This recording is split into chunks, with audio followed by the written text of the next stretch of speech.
Welcome to the Space Out podcast, where we chill out, chat about, and space out. I'm your host, Luca, aka Luca Tony, and today we're going to talk about the weird situation that all of the streaming platforms and, well, all content creation platforms are going through right now. It is a wild ride of mixed feelings, surprises, and even as I was writing the notes for this episode, more things kept on coming out. I've even had to re-record a couple of sections in this episode from the new info that's coming out, so there could be developments in many of these subjects I'm going to be talking about. So first, Mixer. If you don't know what Mixer is, then I don't blame you, because Mixer is by far the smallest of all of the mainstream streaming platforms, right? And it is the one being hosted and was created by Microsoft. The whole situation around Mixer began with a not so nice situation with a Twitter user at Milan K. Lee, who made a Twitter longer explaining his situation while working at Mixer. And just like a basic overview, TLDR, it seems like there's incredible and blatant racism in the Mixer team. The manager completely disregarded him for what allegedly, I have to say allegedly because, well, the law and not wanting to be sued or being taken down, you know what I mean? But for what seems to be the fact that he's a person of color. What really stuck out to me from the whole Twitter longer, which I'll link down in the description and the pinned comment of the YouTube video, is that everyone who worked for said manager were referred to them as slaves, and that at the very end when Milan says that he was told by a higher up that the manager cannot be racist because she hired a black person, and it's just all a big mess. But the worst part about all this is that it doesn't matter. Why? Because, well, Mixer is dead now. Mixer's gonna get absorbed by Facebook Gaming next month in July. No one was giving a message in advance and were informed through a tweet that Mixer made not too long, just one day after the Milan K. Lee Mixer blatant racism Twitter longer came out. In a blog post that Mixer made, there's just this very big letter to partners and content creators in the website saying that although they tried their best, Mixer will not continue forward, and that the Mixer servers will continue to run through July 22nd, 2020. And after that, Mixer.com will redirect to Facebook.gg. And so the idea is that Facebook, any partners, any creators on Mixer will get a free transfer over to Facebook.gg. Well, they will keep their own benefits for being like a partner streamer and all of those things. And they will be paid $2,500 if you stream on Facebook Gaming for 90 days. But first, we gotta rewind. All of this broke out just 9 months after the biggest gaming live streamer, Tyler Ninja Blevins, was paid $30 million to stream exclusively on Mixer for multiple years, as well as many other high-profile streamers that just basically got out of their contract free for just $30 million and $10 million respectively, things of that nature. And although they are not impacted as much, tons of smaller creators were left without a home, quote-unquote, is how they're talking about it, because Mixer is being shut down and the whole community they had grown in Mixer and the whole ecosystem that they had grown there doesn't exist anymore. Luckily, bigger streamers stepped up and are giving smaller streamers a platform to promote their streams on in order to keep their audience. And thanks to the $2,500 from Mixer to paying over to Facebook, some people will be able to survive and stay afloat on this transition over to Facebook Gaming. But the reality is that it kind of feels ignorant and kind of tone deaf in my opinion, because first of all, giving a 1 month notice with just a random tweet, not even an email to the official partners in advance before the public gets to know, seems like a very scummy tactic to me, because a lot of people make their living off of these things, and while Ninja and other big streamers that got paid to stream exclusively on Mixer definitely have the money and don't need the money anymore.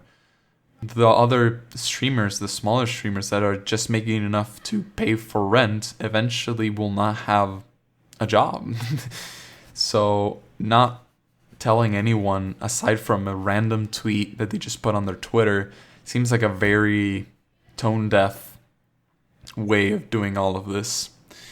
And in terms of what I feel about in the industry, I feel like YouTube and Twitch being the only really big competitors in the gaming live streaming ecosystem feels very wrong because Twitch basically has almost a quasi-monopoly on gaming content, and YouTube has an almost practically an entire like monopoly on all of content creation videos that are not live, right? So it feels very wrong to have to see another big competitor step out of the ring because they just can't compete, even if they throw millions and millions of dollars at the streamers in order to get them to jumpstart their platform. It just doesn't feel right to me. And in terms of how it connects to the allegations of racism, a lot of people think that having done this right after the allegations came out was obviously tone deaf, which I do agree that not addressing the whole racism allegations is a bad move and makes it seem all the worse and more incriminating. But there's also people out there that say that this is just in order to cover up the racism and allegations on the Mixer team. But that's where I have to kind of stand still and say that, like, there's no way that with Facebook taking into account and the fact that this was a big, like, a deal between Microsoft and Facebook, there's no way they just made the decision because of things that could have happened inside the workplace after, having to put so much money into streamers and all of that. It takes time to, put a thing like this together. It's not a 1 day or even like a 1 month or even like a 6 month type of thing. I feel like this was just a lot. It was planned a lot in advance, in my opinion, and it's very sad that no one was told without anticipation through emails or the such. But it's also very tone deaf and discredits the fact, like, the things that Mixer has done in the streaming community to just completely dismiss the transition from Mixer to Facebook gaming as just them trying to cover up their racism allegations and all of that. Just in case many of you don't know what Mixer's legacy in the live streaming area is, basically it has put a lot more value in the content that people are making. Before Mixer stepped into the ring and started throwing money at people to stream exclusively on Mixer, a lot of content creators wouldn't make a dime compared to a TV host or a movie star would make, just because, well, it's a new form of entertainment, right? But it's not, in my opinion, it's not any lesser than the previous two. So seeing Mixer, which jump-started a big part of the streaming ecosystem of, valuing the entertainment that we get for free for a higher price, it's kind of sad. That's basically what I think of Mixer right now. Now moving on to YouTube. Recently there was a big drama between content creators H3H3 and Keemstar from Drama Alert. And it's been very impactful in terms of the website as a whole. Basically, as a too long didn't read or didn't watch really, Keemstar, H3H3, called out Keemstar for just being a horrible person for multiple allegations regarding things that he has done in the past about falsely accusing people of being pedophiles and basically driving someone to suicide and all of these things. While Keemstar, after seeing the video H3H3 made on him, called H3H3 out for being a hypocrite, as there were plenty of very incriminating, let's just say that, very incriminating things the H3H3 has done in the past as well. In terms of what I think about it, H3H3 put the blame of Erika's suicide, which happened over a year ago at this point, on Keemstar due to him interviewing Erika and not taking him all that seriously. And in my opinion, it is extremely fucked up. If anything, it's not the Keemstar's fault, it's a collective internet's fault for not taking him seriously. Keemstar included, but you can't put the whole blame of a suicide of a very loved content creator on someone. Although Keemstar is just not a nice person, we know that is a fact. He's done many fucked up things and he doesn't think about the things he says most of the time. It's not fair to put all the blame of a person's death on Keemstar just because he is a bad person. Secondly, H3H3 also went after Keemstar's sponsors. He went after G Fuel, Keemstar's main sponsor, and we don't know exactly how it went down because Keemstar says one thing, industry insiders say another, so it's a big mumbo jumbo. But the biggest sponsor for Keemstar, G Fuel, eventually stopped working with Keemstar, right? And it's all just a very big mixed bag because although I understand both sides of the argument, it doesn't feel right to me. Going after other people's sponsors doesn't sit right with me because although Keemstar is a very bad person is very subjective. I feel like the system could be extremely abused to the point where going after each other's sponsors could be more of a knee-jerk reaction instead of something that is legitimately deserved. Like, obviously, Keemstar is a bad person, and the fact that G Fuel is supporting such a bad individual on the platform and giving him a financial security outside of YouTube doesn't sit right with me either because of the many horrible things Keemstar has done in the past. But doing so, going after people's sponsors just doesn't sit right with me because right after Keemstar lost G Fuel, H3H3, which has the H3H3 podcast, which was a big inspiration for this podcast as well, got their Spotify exclusivity deal, I think it was, completely botched. Their sponsorship got just deleted.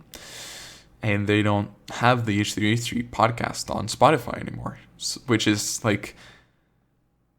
H3H3 is also not a great person, all things considered, but where do we draw the line of what a great person is, what a bad person is, and when do we just, stop going after each other's sponsors? I don't know. It's a mixed bag for me. In terms of more personal YouTube things, I started to suffer I started to suffer my own fair share of copyright claims. There was a review of an anime I had watched called Beastars, and I had butchered the video at that point. Okay, let me explain. The video got taken down because it had moments of the show in it and a bit of a song for, I think, maybe 10 seconds of it. And it was taken down completely. You can't watch it right now. I'm going to have to re-record and re-release the episode on YouTube. But basically, the whole idea is that this wasn't the first time it got taken down. It was blocked time and time again. And I had gone back and re-edited the clips that were taken down and were considered copyright abuse And by the end of it, the video was completely fucking butchered. It was completely blurry. You couldn't see the actual content of the things I was showing because it was all copyright claimed. The song was completely cut shorter at the detriment of the YouTube's video's quality. And it just, the video isn't what it was before. So I'm gonna have to re-record all of it and reshoot it and all of that. But it just doesn't feel fair, because I had done plenty of things to, in my opinion, deserve a It wasn't copyright infringement in my opinion. It was fair use, as I had changed the medium a lot, with the exception of maybe 3 seconds of the song, of the intro of the anime, and that's it. Which 3 songs for I think it was a 12-minute video seems completely unfair. And as a teeny tiny content creator with about 43 subscribers, I think, at this point, I'm just scared to go up against the big company that has taken me down, because they just have so much power and I'm just a tiny little dude. And if they find it for whatever reason that it still violates copyright, my entire YouTube channel will be deleted. So it's a very oppressive system in my opinion, and I feel like the copyright system on YouTube definitely needs to change in the future, because it definitely does not reward fair use, and it just rewards for circumventing copyright infringement. Moving on, that was a mouthful. Twitch. So Twitch had very serious issues going on the level of Mixer and all that. So first, on the timeline, DMCA, which is basically just copyright claims at the end of the day, DMCA strikes that were taken down entire channels due to copyright from clips made years ago. There was a Twitch streamer that got their entire channel taken down from a clip that he had made in 2013 that had copyrighted music on it, and his entire channel was deleted, like straight up deleted, and he can't recover it because of that clip. Just in case you don't know, a clip is a 60-second snapshot of a stream that usually viewers use it to, what just happened is pretty funny, so I'm just gonna clip it and I'm gonna put it online. It's like, oh, this was so funny, blah blah blah blah blah. And streamers usually use it to promote their highlights and their best moments of the stream. But these clips from like 2012, 2013 were getting people completely banned from the platform for things that they had done years ago. And the worst part about all of this is that I almost fell victim to it. I used copyright music in 2017 until like the beginning of this year, and when I realized that copyright's a big issue, right? And so I went back and deleted all of my old streams that had copyrighted material in it, and I escaped. I evaded a bullet by it. It's scary to think that just because at one point or another a company decides that, oh, now we're going to take our copyright seriously. Now we're going to, use our extreme power as a company. We're going to take down your entire livelihood without warning, because usually YouTube, what it does is when you get a copyright claim, you get an email notification in advance saying, yo, you have a copyright claim, bro. You should probably take care of that. But Twitch doesn't. And the only reason a lot of people found out that their entire channel was deleted by a DMCA strike was because after it was deleted, they got an email from Twitch saying why it got deleted. So it's just all a big mess. It's all a big mess in my opinion. I think Twitch should provide tools to remove copyrighted material from clips, because there currently is a very comprehensive and quite extensive system that I quite like to remove copyrighted material on whole entire streams that get saved on your channel, which just mutes the portion that has copyrighted material. And it's a great system, but they just have to do that for clips as well, because if you can't edit a clip and you can delete it, but that means that the whole value of the clip that was created, your whole entertainment value as a content creator was lost, instead of just being able to clip and mute a certain portion of it, just in case you don't want to get copyright struck.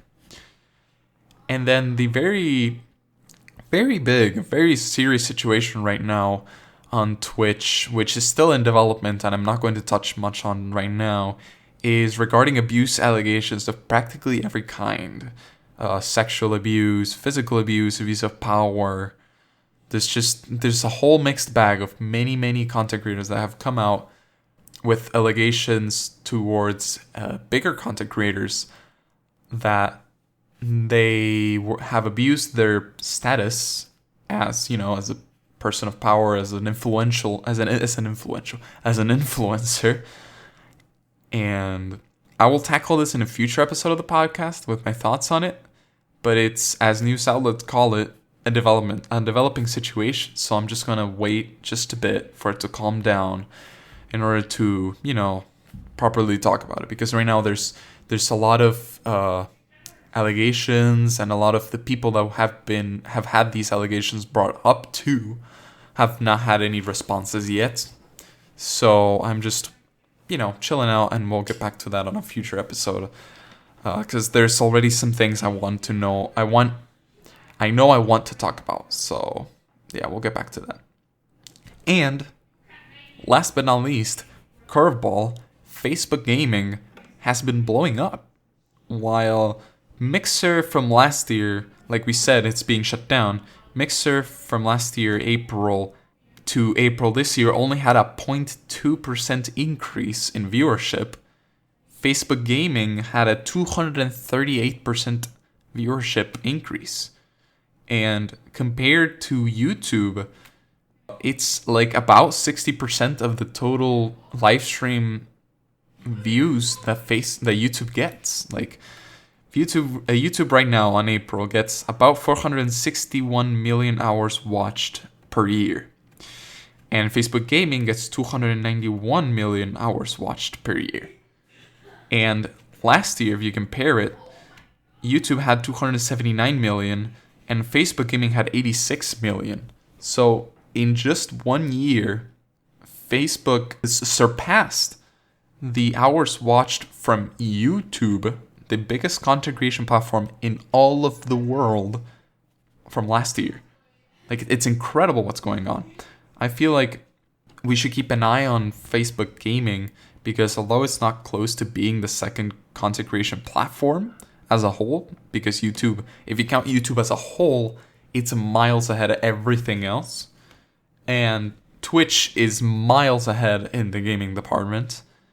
I think it is still worth to keep an eye on, because it is very close to YouTube in live streaming gaming content. It is incredible, the growth, because YouTube has only grown 65% and Facebook gaming has grown 238%.